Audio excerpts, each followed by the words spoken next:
Tokwang lumpia. Isang bloke ng tokwa.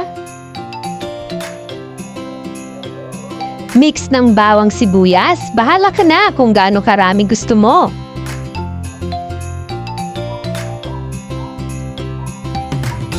Ground pork, mga 1/4 lang ito.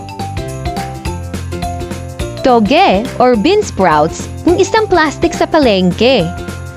At isang buong carrots.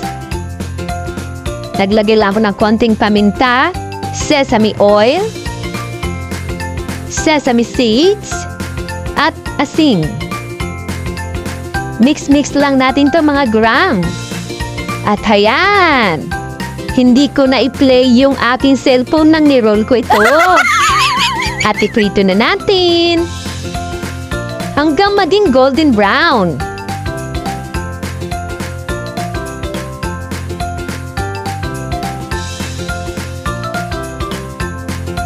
Wow! Ang lambot niyan, Gram!